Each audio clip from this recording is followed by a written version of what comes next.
and the three processes through which we pass. First is the Graha Lakshmi.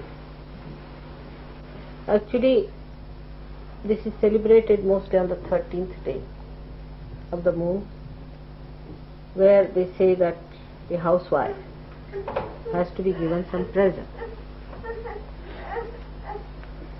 And the best thing she can have is some sort of an utensil. So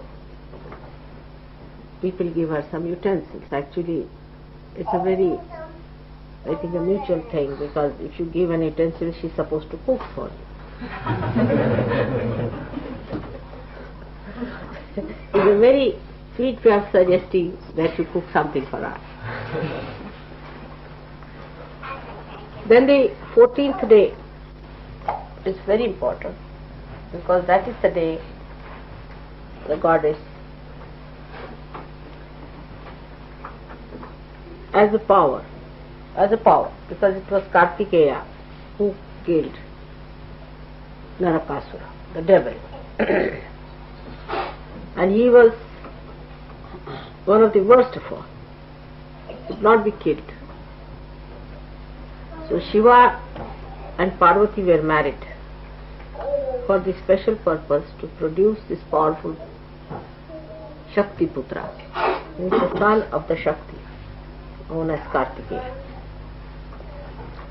And he was just born to kill this horrible devil called as Narakasura.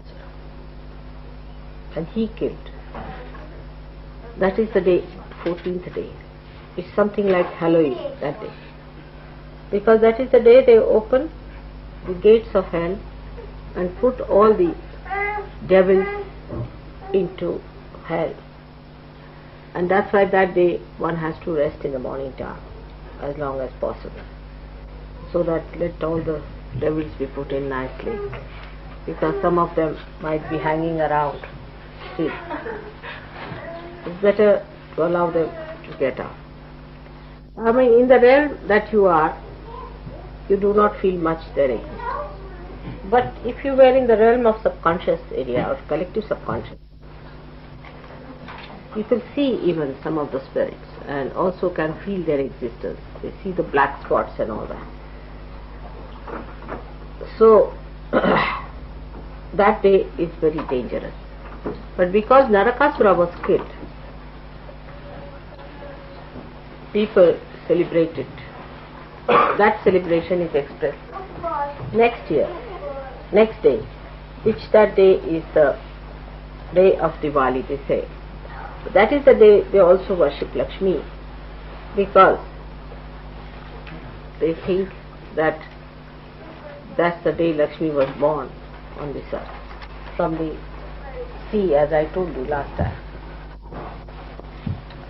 Then the day of the new year comes in afterwards, because in India, in the north, that's the time people finish their crops, and they found that day was very good to celebrate the new year. And that is actually more sort of, we can say, is a social thing in India.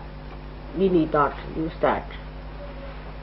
Whatever suits us, you can have your own New Year, because in the south, in Maharashtra, they have another New Year, as I told you, where Shalivahana, this dynasty, started another calendar and they celebrate that.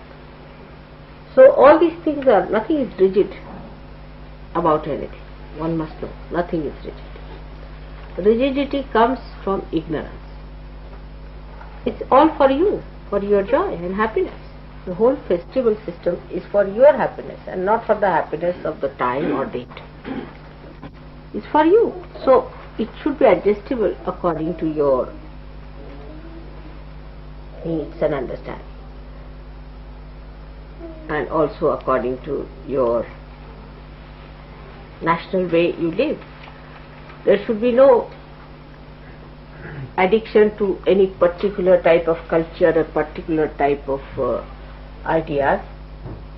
It's all for you. All these festivals are for you, not for gods. They don't have these festivals. It's only for you people these festivals are there. And when you celebrate them, that's only for your joy and your happiness. And that's how you should celebrate, in a way that gives you the greatest amount of happiness. And the festivals, all the festivals of the world must be celebrated. The more you are festive, the happier it is. Why miss the chance, you see? So as for yogis, you can celebrate. You can't push yourself in, John. Just move a little this side, I think. Yes, just move a little.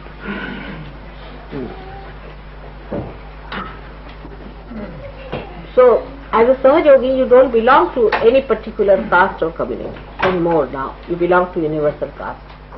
Once you start belonging to the universal thing, then you can celebrate all the festivals of all the religions and have the best of it. All the year round you can celebrate all the festivals, know about them. The more you know, the better it is. And have all kinds of sweets, whatever you use, whatever type you use, in whatever areas and countries and cultures. And that's how we have to be more festive. Now, the last day is very important.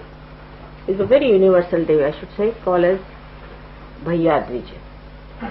This day, or they call it also in Marathi Bhav Bij in different names, is the brothers and sisters day. Now,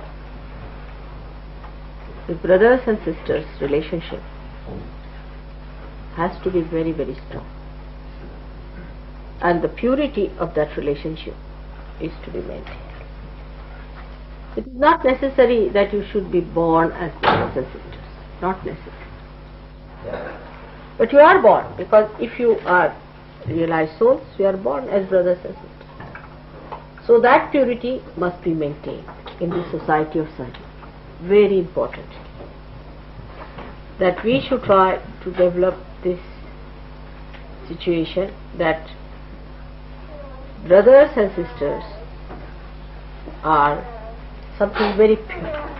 The relationships are very pure. And they should not be at all challenged.